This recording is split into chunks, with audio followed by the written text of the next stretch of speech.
¿Qué hace uno con un hombre así? Se llamaba a sí mismo Dios, pero usaba las ropas de un hombre. Se llamaba a sí mismo el Mesías, pero nunca comandó un ejército. Se le consideraba un rey, pero su única corona fue de espinas. El pueblo lo reverenciaba como regio, pero su único manto fue cosido con burla. Jesús está llegando al final de su ministerio público y se dispone, como era su propósito en todo momento, ir a la cruz. Por supuesto, su finalidad era pagar por el pecado de los hombres para que éstos pudieran llegar a ser salvos, pero por encima de eso estaba su deseo de glorificar al Padre. La cruz marcaría la victoria definitiva de Cristo y la derrota de Satanás, pero a pesar de todo lo que él había hecho, a pesar de todo lo que se había profetizado, los judíos se afirmaron en su incredulidad, por lo que el Señor pronunció sobre ellos unas duras palabras de juicio. También hubo algunos que creyeron, pero no le reconocían públicamente por temor a los hombres. Y esa situación que pasó allá, en el pasaje que estaremos leyendo ahí en Juan capítulo 12, versículo 27 al 43, es en algún modo lo que sigue pasando hoy en día.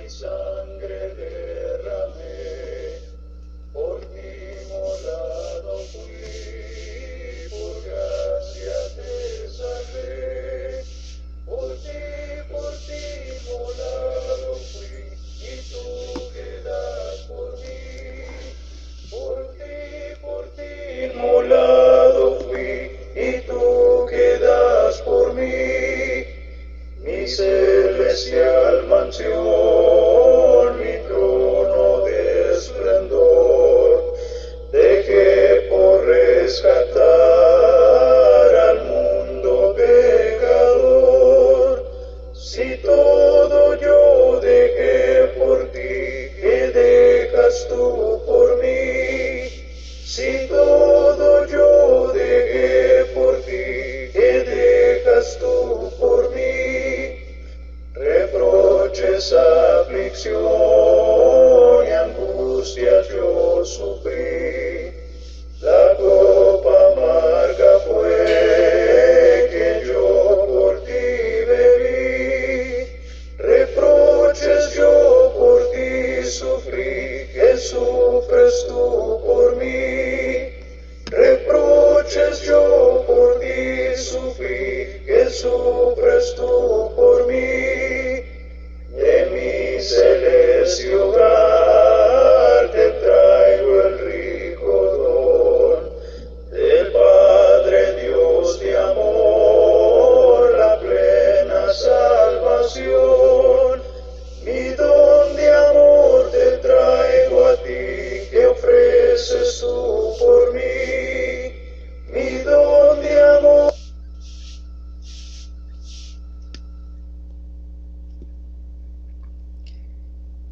Dice el Evangelio de Juan capítulo 12 versículo 27 en adelante: Ahora está turbada mi alma, ¿y qué diré? Padre, sálvame de esta hora. Mas para esto he llegado a esta hora. Padre, glorifica tu nombre. Entonces vino una voz del cielo: Lo he glorificado y lo glorificaré otra vez. Y la multitud que estaba ahí y había oído la voz decía que había sido un trueno. Otros decían: un ángel le ha hablado. Respondió Jesús y dijo: No ha venido esta voz por causa mía, sino por causa de vosotros. Ahora es el juicio de este mundo. Ahora el príncipe de este mundo será echado fuera. Y yo, si fuere levantado de la tierra, a todos atraeré a mí mismo. Y decía esto dando a entender de qué muerte iba a morir. Le respondió la gente: Nosotros hemos oído de la ley que el Cristo permanece para siempre. ¿Cómo pues dices tú que es necesario que el Hijo del Hombre sea levantado? ¿Quién es este Hijo del Hombre? Entonces Jesús les dijo: Aún por un poco está la luz entre vosotros. Andad entre tanto que tenéis luz, para que no os sorprendan las tinieblas, porque el que anda en tinieblas no sabe a dónde va. Entre tanto que tenéis la luz, creed en la luz, para que seáis hijos de luz. Estas cosas habló Jesús, y se fue y se ocultó de ellos. Pero a pesar de que había hecho tantas señales delante de ellos, no creían en él, para que se cumpliese la palabra del profeta Isaías, que dijo: Señor, ¿quién ha creído a nuestro anuncio? ¿Y quién se ha revelado el brazo del Señor? Por esto no podían creer, porque también dijo Isaías: cegó los ojos de ellos y endureció su corazón, para que no vean con los ojos y entiendan con el corazón, y de esa manera se conviertan y yo los sane. Isaías dijo esto cuando vio su gloria y habló acerca de él. Con todo eso, aún de los gobernantes, muchos creyeron en él, pero a causa de los fariseos no le confesaban, para no ser expulsados de la sinagoga, porque amaban más la gloria de los hombres que la gloria de Dios. Particularmente en todo el pasaje hay puntos preponderantes, puntos importantes que vale la pena resaltar, y tal vez el primero de ellos sea, antes de pasar a hacer un análisis de todo el pasaje, el primero de ellos que nosotros pudiéramos reflexionar es el momento de angustia, el momento en que él sabía que se estaba aproximando el final. Y nota, ahora está turbada mi alma. O sea, estaba pasando en su humanidad momentos difíciles. ¿Y qué diré? Y esto es lo importante, yo creo que podríamos resaltar en este primer punto, acerca de qué hacer en situaciones cuando enfrentamos el dolor, cuando enfrentamos sufrimiento, cuando enfrentamos tristeza, cuando enfrentamos el problema en nosotros mismos, o el problema con algún ser querido o ser amado. Dice, Padre, ¿qué diré? Padre, sálvame de esta hora, mas para esto he llegado a esta hora. Padre, glorifica tu nombre. Creo que el primer punto a resaltar aquí en el pasaje es que en todas las cosas que nos ocurren, en todas las cosas que nos suceden, en todas las cosas que nos pasan, sea alegría, sea triunfos, pero también sea sufrimiento, sea tristeza, sea dolor, sean incluso cosas inentendibles para nuestra condición o nuestra naturaleza humana. Por encima de todo esto, uno debe pensar que todo ocurre para la honra y la gloria de Dios. Y sobre todo cuando pasamos momentos de dolor, cuando vemos el dolor o el sufrimiento en algún ser querido, siempre nuestro clamor es que Dios traiga la solución de acuerdo a lo que nosotros pensamos, y es normal, es natural, somos seres humanos y no quisiéramos pasar por momentos más difíciles todavía, pero yo creo que independientemente de que podamos pedir eso al Señor, lo único que tenemos que hacer es que en cualquier circunstancia o en cualquier situación de nuestra vida debemos siempre pedir que el nombre de Dios, que la gloria sea para nuestro Padre Celestial. Y luego otra de las cosas que tienen que ver con el análisis que haremos es que a pesar de que nuevamente hubo una voz del cielo, muchos no lo pudieron entender, pero esto estaba profetizado, esto estaba dicho ahí por el profeta Isaías, que ha cerrado los oídos, y muchas de nosotros, cuando no queremos darnos cuenta de verdad de la magnitud, de la soberanía, del poder de Dios, ¿qué es lo que pasa? Nuestra incredulidad nos lleva a dejar que Dios endurezca nuestros corazones simplemente porque no podemos creer. Y bueno, esto es entre otras cosas, y luego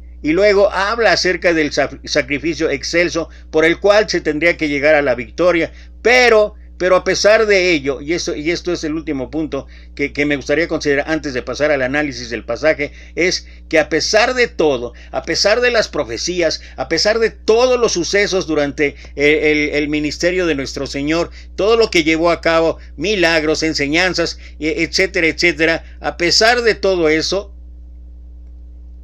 no creyeron en él como el Mesías.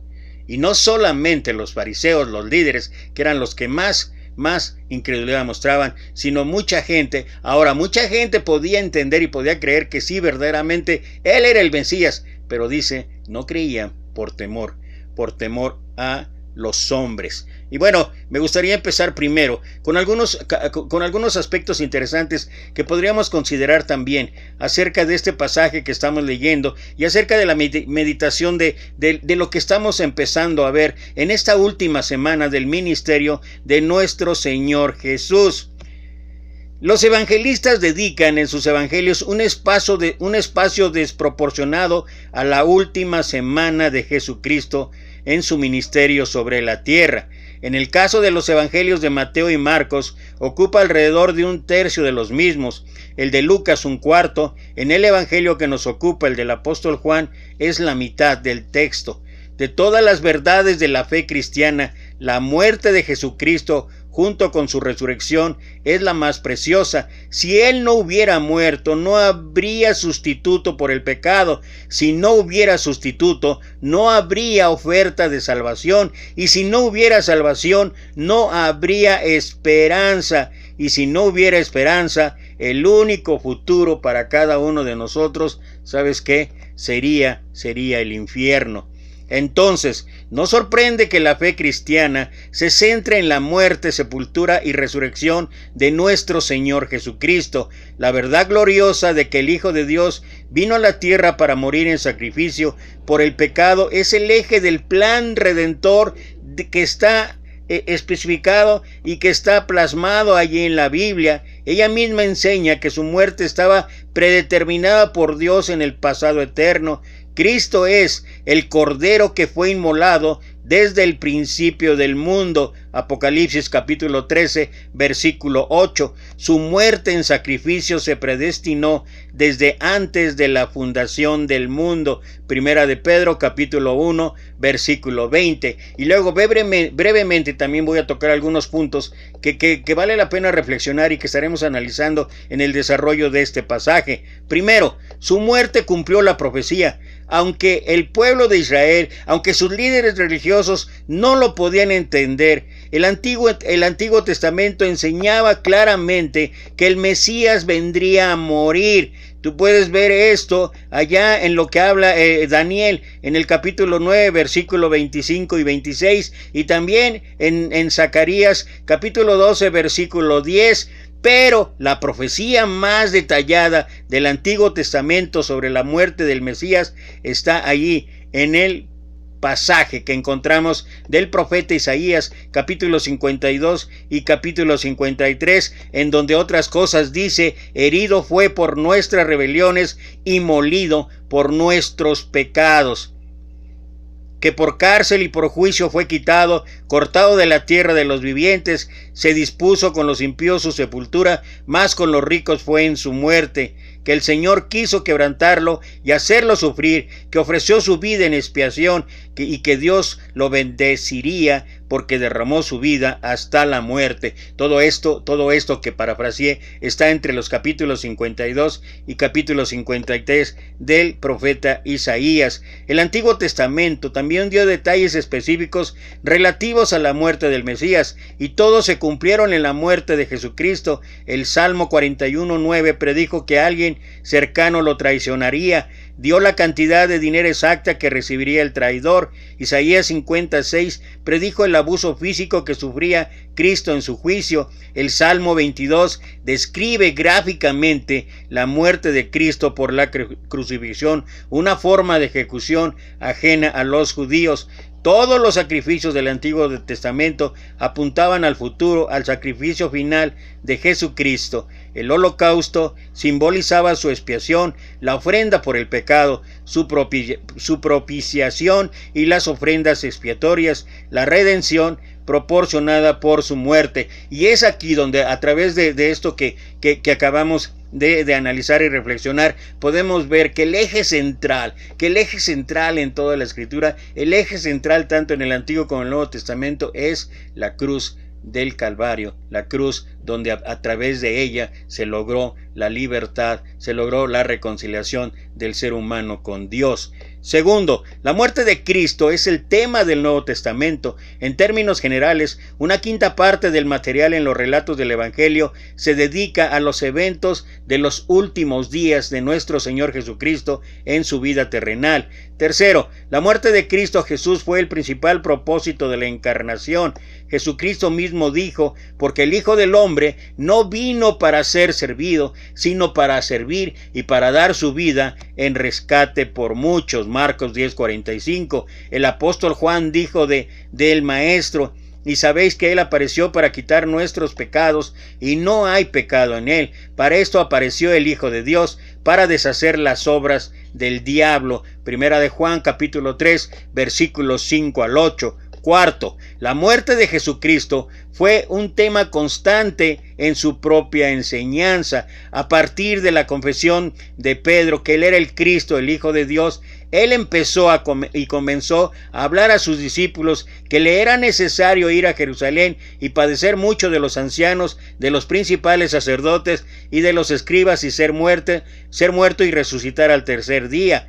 Después de haber resucitado, Jesucristo reprendió a 2 discípulos suyos por no entender la necesidad de su muerte. Tú puedes ver ahí en el pasaje lo que conocemos como el camino a Emaús, cuando Él en Lucas capítulo 24, versículo 25 y 26 les dijo: «Oh insensatos y tardos de corazón para creer todo lo que los profetas han dicho, ¿no era necesario que el Cristo padeciera estas cosas y que entrara en su gloria?». Todo esto estaba profetizado. Todo esto estaba anunciado, y cómo era posible que no se pudiera ver, que no se pudiera entender y mucho menos que se pudiera creer. Quinto, la muerte de Jesucristo fue el tema central de la predicación apostólica. Pablo escribió a los Corintios: «Porque primeramente os he enseñado lo que asimismo recibí, que Cristo murió por nuestros pecados conforme a las Escrituras». Primera carta a los Corintios, capítulo 15, versículo 3 al 5. Y dice ahí: «Porque si Jesucristo no resucitó, vana es entonces nuestra fe». En el primer sermón cristiano que fue predicado allá en Pentecostés por el apóstol Pedro, él declaró a Israel, a Jesús, refiriéndose a Jesús, entregado por el determinado consejo y anticipado conocimiento de Dios, prendiste y mataste por manos de inicuos, crucificándole al cual Dios lo levantó, sueltos los dolores de la muerte, por cuanto era imposible que fuese retenido por ella. Esto está ahí en Hechos capítulo 2, versículo 23 al 24, y lo interesante y lo mejor es la respuesta que hubo en ese momento y cuántas personas fueron al arrepentimiento y al bautismo. Sexto, las epístolas del Nuevo Testamento también instruyen en la teología de la muerte de Cristo Jesús. Mira lo que dice Romanos capítulo 5, versículo 8 al 10. Pablo afirmó que la cruz demuestra que el amor de Dios por los pecadores arrepentidos los justifica y los reconcilia con Dios, mas Dios muestra su amor para con nosotros en que, siendo aún pecadores, Cristo murió por nosotros, pues mucho más estando ya justificados en su sangre, por él seremos salvos de la ira, porque si siendo enemigos fuimos reconciliados con Dios por la muerte de su Hijo, mucho más estando reconciliados seremos salvos por su vida. Increíble. Séptimo, la muerte de Jesucristo es de interés supremo en el cielo. En la transfiguración con Moisés y Elías, quienes aparecieron rodeados de gloria, hablaban de su partida que iba Jesús a cumplir en Jerusalén. Lucas 9:31.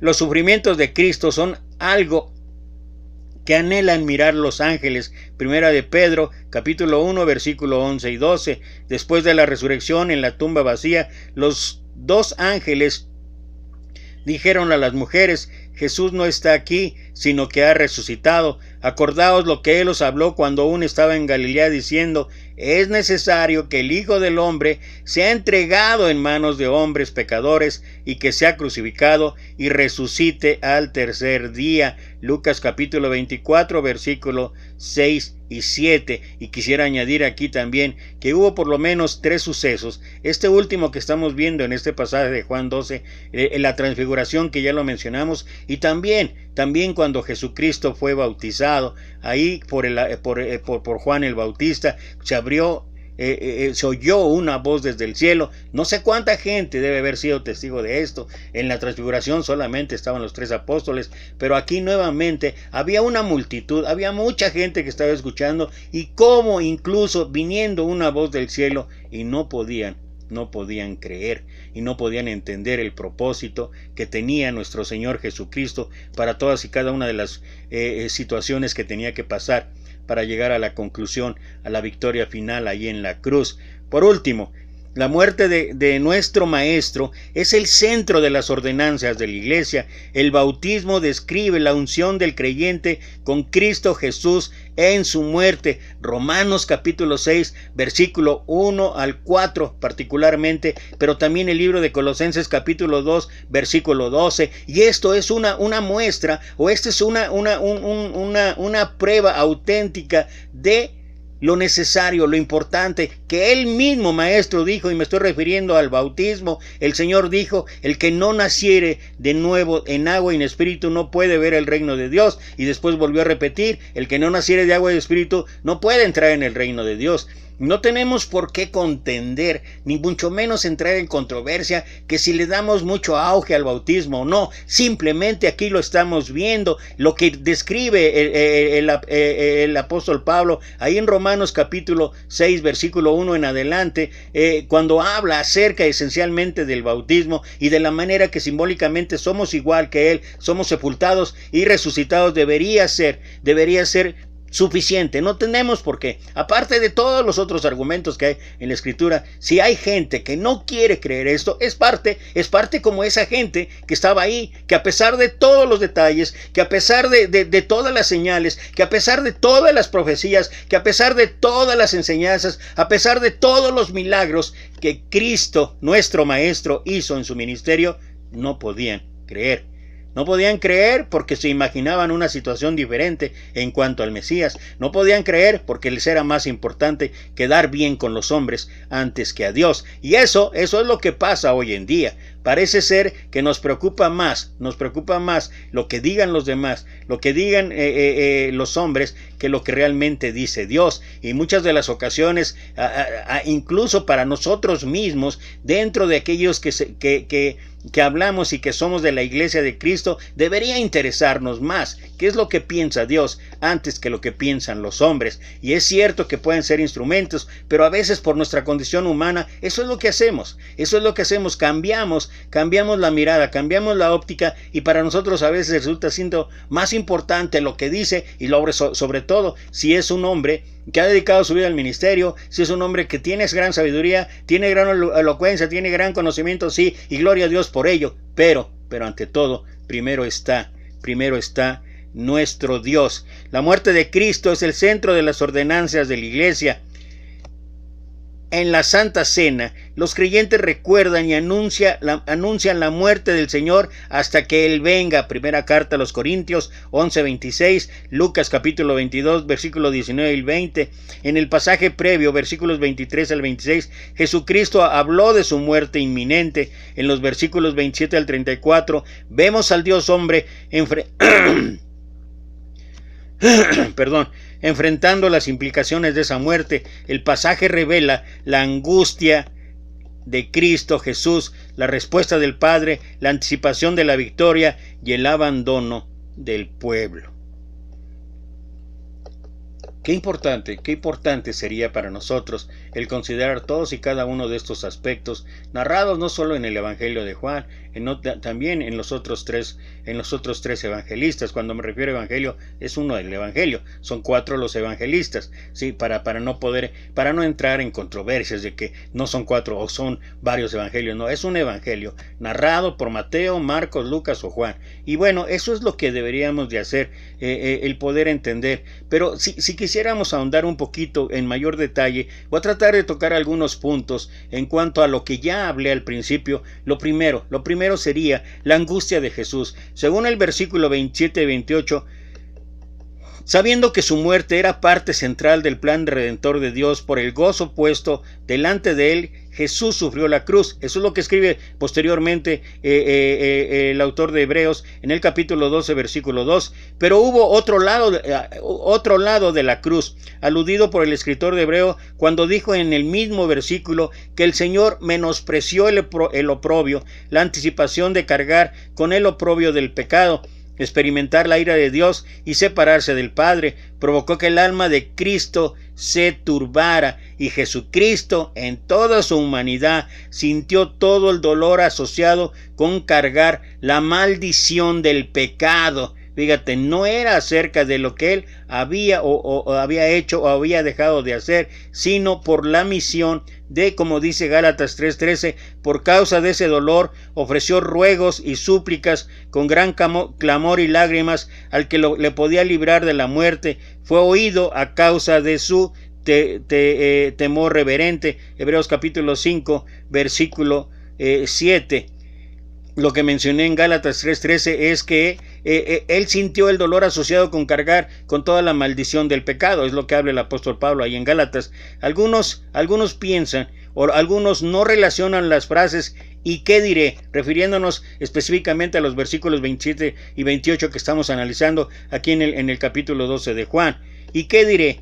Y Padre, sálvame de esta hora, haciendo la primera una interrogación y de la segunda una petición al Padre. Sin embargo, parece mejor adoptar la puntuación de la Nueva Versión Internacional y ver las dos frases como expresiones de un pensamiento hipotético. El Señor entregó su vida voluntariamente, según él lo declaró en Juan capítulo 10, versículos 17 y 18. No pide Jesucristo que la hora no llegue, sino que el Padre lo saque con bien de ella. Nótese la preposición eka, como en Hebreos 5:7, librar de eka, la muerte. Es la voz de una naturaleza humana pura, inocente, que derrama los sentimientos del corazón en ardiente súplica al Padre, resuelto a cumplirlo. Jesucristo oró: Padre, glorifica tu nombre. En esencia, la misma oración que haría en Getsemaní: no se haga mi voluntad, sino la tuya. Y reitero lo que había comentado. En cada una de las circunstancias, en cada una de las situaciones de nuestra vida, en cada una de las cosas que nos pasan a nosotros y alrededor nuestro, sobre todo con seres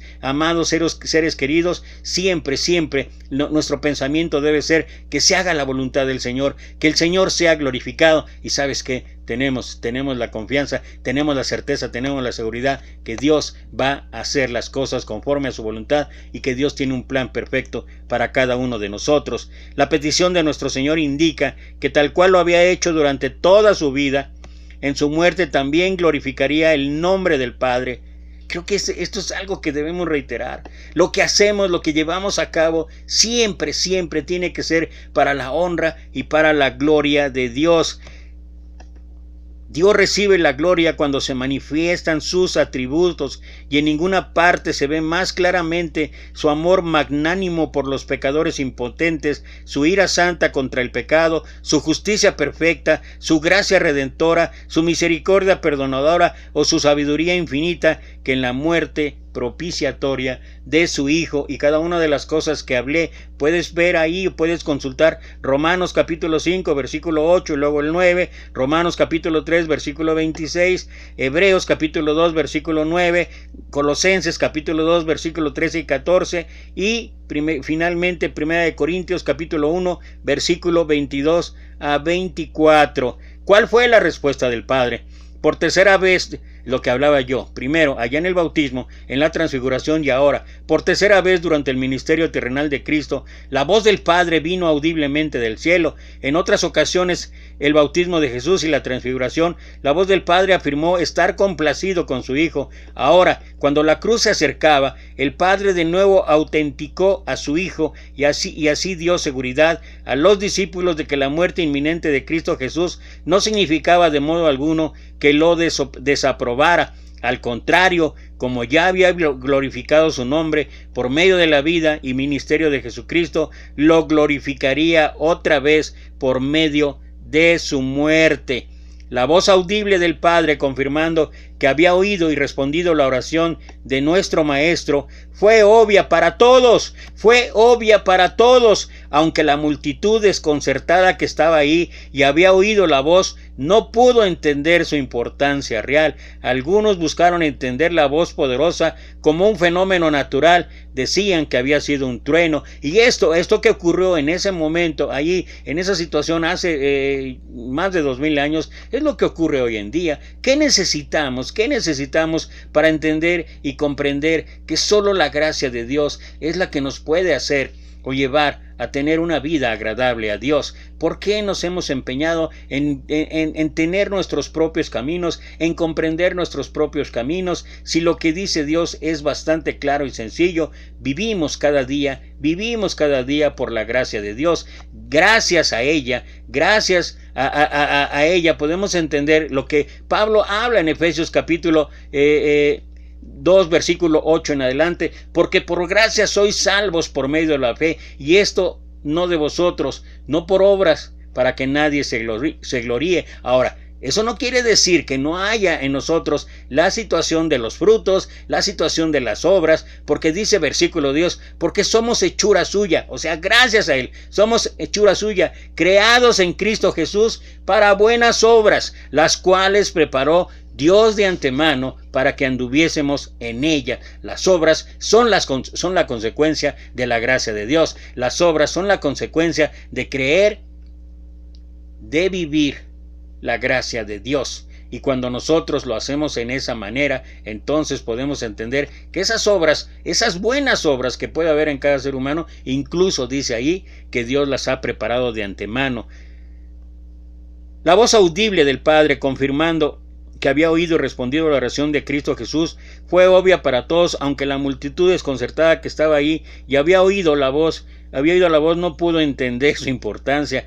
Las dos teorías eran incorrectas. El sonido no era ni de un trueno ni de un ángel, como quienes acompañaban a Pablo en el camino a Damasco. La multitud oyó el sonido de la voz, pero no entendió el significado de las palabras. ¿Recuerdas? Ahí, antes de la conversión de Saulo de Tarso, en Hechos capítulo 9, versículo 7 y luego capítulo 22, versículo 9. La incapacidad de la multitud para entender la voz de Dios ilustra la dureza del corazón típica de las personas, quienes tampoco habían oído la voz de la palabra de Dios. El asunto no es que Dios no hable, sino que los pecadores caídos son sordos. Esta realidad es el resultado de la caída en el pecado y el juicio divino soberano. Por eso, viendo no ven y oyendo no oyen ni entienden.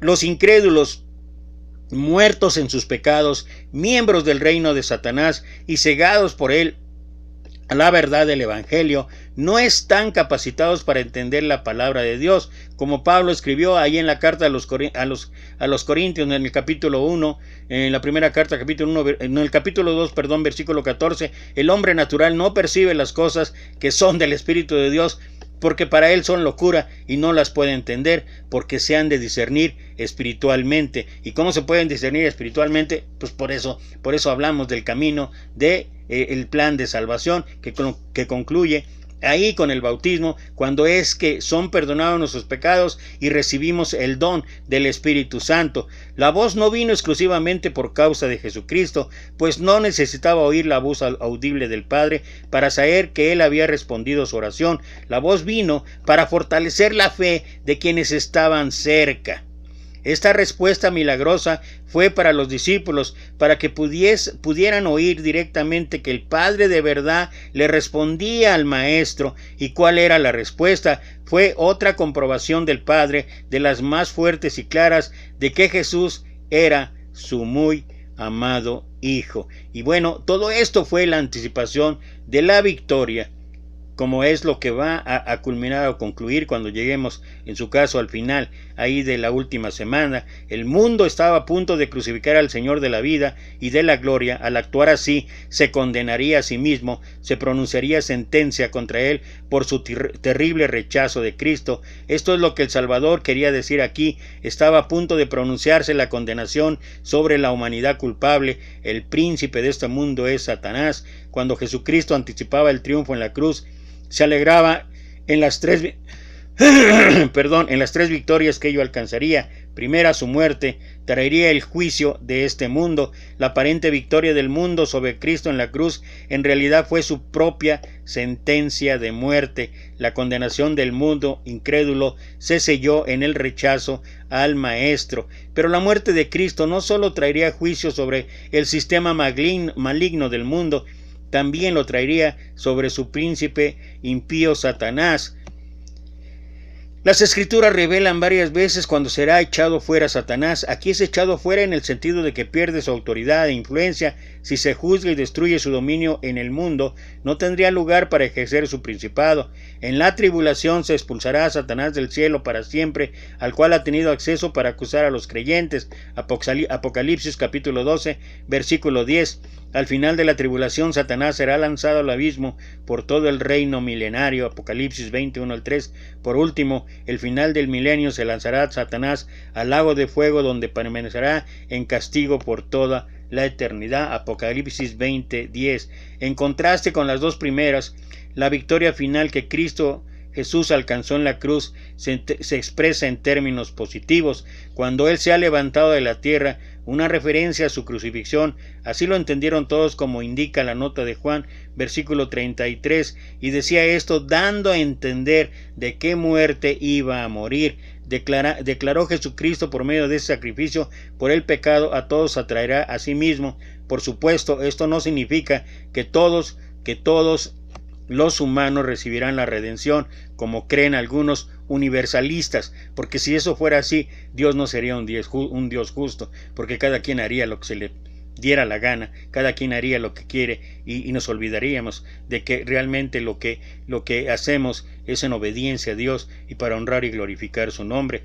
La palabra todos se refiere específicamente a quienes acuden a Él, el mucho fruto de que ya habló nuestro Señor cuando habló acerca del grano de trigo. Todos son aquellos escogidos para salvación entre toda clase de tipo y de gente. Y bueno, cabe mencionar todavía aquí el abandono de la gente y luego la incredulidad. Y aunque ya hemos hablado en algunos otros mensajes acerca de esto, no puede uno menos que sorprenderse o preguntarse ¿por qué de la incredulidad? ¿Por qué a pesar de todo lo que y sobre todo tratándose de los fariseos, tratándose de los escribas, tratándose de los líderes religiosos, si todas y cada una de las cosas que nuestro Señor está viviendo ahí en su ministerio estaban profetizadas, todas estaban ahí en el Antiguo Testamento, no solamente en el Pentateuco, sino en toda la escritura del Antiguo Testamento, todo estaba ahí, y ellos no podían entender o no querían entender. Jesucristo completó la misión para la cual vino al mundo, morir por Dios. Así lo hizo de varias formas. Primero, la muerte de Cristo fue un sacrificio para Dios. Pagó el precio por la violación de los pecadores a su ley santa. Isaías 53:10, Hebreos 7:27, 9:26, 28:10 y 28:10. Y luego 10:19. Segunda, la muerte de Cristo Jesús fue un acto de sumisión a Dios. Romanos 5:19. Tercera, la muerte de Jesucristo se ofreció en sustitución para Dios a favor de los pecadores. Y cuarta, la muerte de Cristo fue para poner fin a la ira de Dios contra el pecado a favor de los elegidos. Como resultado, ya no hay condenación para los creyentes en Cristo Jesús. Romanos capítulo 8, versículo 1. Por último, la muerte de Jesucristo redimió a los creyentes con Dios. ¿Qué podemos concluir? El día es para el trabajo, la noche para el descanso. Esto debe hacernos diligentes para no malgastar el tiempo que Dios nos concede, sino aprovechar todas las ocasiones de hacer el bien.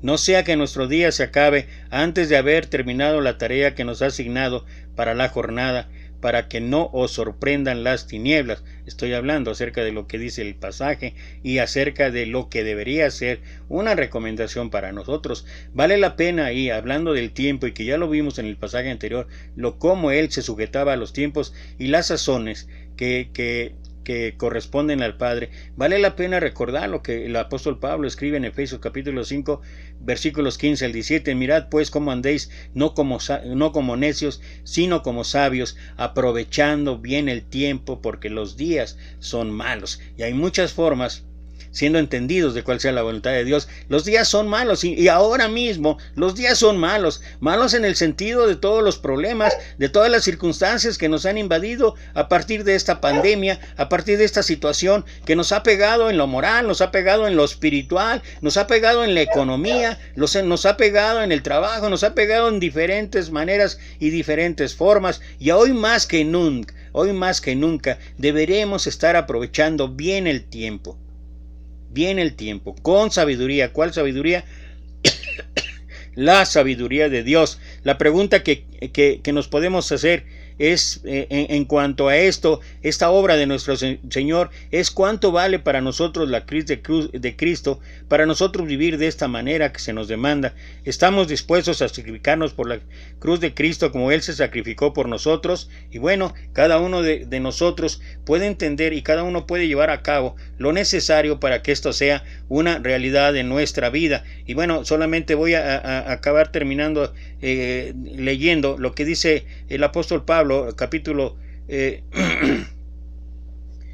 12 de Romanos, versículo 1. Así que, hermanos, os ruego por las misericordias de Dios, traducido en esto que hemos estado hablando, la culminación del ministerio en la cruz por nuestro Señor. Así que, hermanos, os ruego por las misericordias de Dios que presentéis, esto es lo que nos corresponde a cada uno, esto es lo que tendremos que hacer cada uno, que presentéis vuestros cuerpos en sacrificio vivo. Un sacrificio vivo es algo que se mueve, algo que está actuando, alguien que está cambiando, alguien que se está adaptando, alguien que está esperando seguir las instrucciones de Dios para aplicarlo en su propia vida. No se trata solamente de teoría, no se trata solamente de sabiduría, no se trata solamente de conocimiento, no es en realidad todo. La verdadera inteligencia se muestra cuando el conocimiento adquirido se pone en práctica. Es lo que también dice Santiago. Así que ya no somos oidores, sino hacedores, porque en muchas ocasiones la tendencia de saber más, y claro que hay que hacerlo, pero que no dejemos que el conocimiento, como dice Pablo, el conocimiento envanece, pero el amor edifica. ¿Y qué es el amor? Es el cristianismo en acción. Eso es, por eso dice que presentéis vuestros cuerpos en sacrificio vivo, santo. La palabra santo tiene que ver solamente con apartado. ¿Para quién hemos sido apartados? Para Dios. Somos para vivir en Dios. Por eso ahí habla el pasaje que el que quiera su vida la perderá. O sea, estamos hablando de que somos apartados para Dios. Y luego dice agradable a Dios. O sea, las cosas que hacemos son para honrar y glorificar el nombre de Dios. Las cosas que hacemos son para ensalzar el nombre de Dios, para exaltar a nuestro Maestro. Dice, y eso que hacemos agradable a Dios, dice que es vuestro culto racional. Y luego solamente lo voy a ver como complemento. Luego habla Pablo de la manera en que nosotros podemos estar llevando a cabo en nuestra vida, y con esto estoy terminando. No os conforméis a este siglo. Bueno, lo voy a leer aquí, me gusta más como dice por el lenguaje. Traducción lenguaje actual, versículo 2. Y no vivan ya como vive todo el mundo. Al contrario, cambien de manera de ser y de pensar. Así podrán saber qué es lo que Dios quiere, es decir, todo lo que es bueno, agradable y perfecto. ¿Y sabes qué? Servir a Dios, honrar a Dios, glorificar a Dios, eso es lo perfecto. Y es lo perfecto no solamente para darle la alabanza a Dios, es lo perfecto para nuestra vida. Es lo perfecto para nuestra vida, porque a través de ello nuestra vida mejora totalmente. Nuestra vida es diferente totalmente. Y nuestra vida está dedicada y consagrada, entonces sí, al Rey de Reyes, al Maestro de Maestros. Y ojalá que no tengamos una actitud como la que tuvieron aquellas gentes allá, con todo lo que se había escrito, con todo lo que ocurrió, con todas las enseñanzas y con todo lo que pasó, y finalmente la incredulidad en muchos de ellos. La cruz es el eje central de nuestra vida, porque a través de ella se logró la redención. El discípulo, la cruz y la incredulidad. Un tema para reflexionar y aplicar en nuestras vidas. Gracias otra vez a aquellos que pudieron conectarse, gracias. De todas maneras voy a estar compartiendo el mensaje nuevamente, pero agradezco su disposición y su tiempo. Y bueno, como ustedes saben, cada día tenemos una cita, por la gracia de Dios, 2:30 de la tarde a través de Experiencias Cristianas en Facebook. Y bueno, acuérdense, acuérdense, para mí, recuerdo que todo esto es solamente para honra y gloria de Dios. Así es que nos vemos, si Dios permite, el día de mañana, 2:30 de la tarde. Mientras tanto, te mando 1,000,000 de bendiciones.